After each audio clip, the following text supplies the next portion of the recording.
Hello, welcome back sa aking YouTube channel. For today's video ay magluluto ako ng creamy carbonara. Una, nilagay ko lang dito ang mantika sa ating nag-iinit na kawali. At saka nilagyan ko siya ng bawang at saka sibuyas. Siyempre, halo-haloin natin. Antayin nating mag-brown ang ating mga sangkap. At pagkatapos, ilagay na natin dito ang ating ham. Ang ham na to guys ay pinirito ko muna, saka ko hinihiwa ng ganyan, pa square bago ko inilagay dito. So ayan, pagkatapos nito ilagay na natin ang 2 lata na Century Tuna Flakes in oil.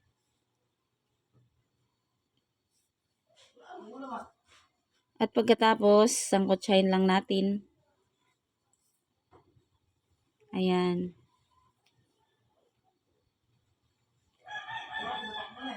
At ilagay na rin natin dito guys ang ating 2 latang evaporated milk.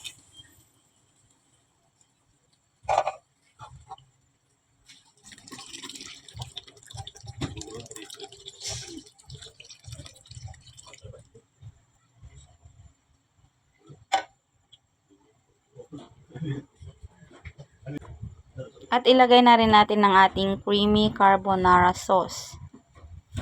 Kasama na to sa binili naming spaghetti pasta.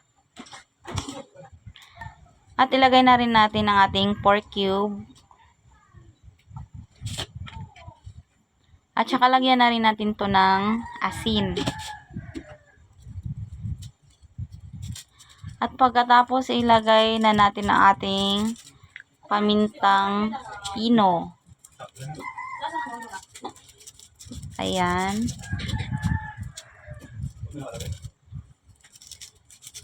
At pagkatapos haluin lang natin para hindi masunog ang ilalim. Tsaka ilagay na rin natin dito ang ating cheese na hinihiwa-hiwa kong maliliit. Ayan. Sa isang cheese na yung nasa box na maliit lang. Yung kalahati nun ang nilagay ko dito. Tsaka nilagay ko na rin dito ang ating all-purpose cream. Para mas lalong malapot ang ating carbonara sauce. Ayan, tikman lang natin. So, ayan, okay na ang lasa. Saktong-sakto lang ang lasa guys. Hindi maalat, hindi rin matabang. At syempre, ililipat na natin ito sa ating nilutong spaghetti kanina na nasa Tupperware. Ayan. Ayan, dahan-dahan lang ng paglipat. Baka matapon, masayang ating sauce. At syempre, lagyan natin ng laman. Hinati ko lang siya, guys, kasi meron pang spaghetti na kalahating kilo ang lalagyan ko.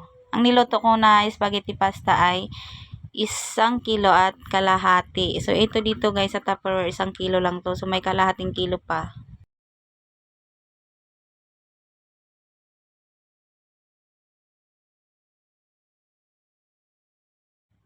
At syempre, dito ko na ilagay ang kalahating kilo. Ayan. At mix-mix lang. Mikos-mikos lang natin guys.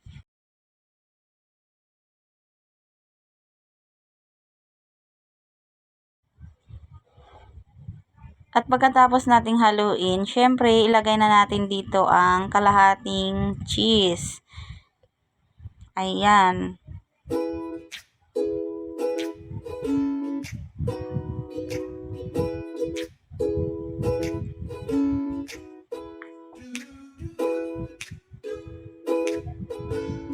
So, ayan, tapos na ating recipe. Thanks for watching!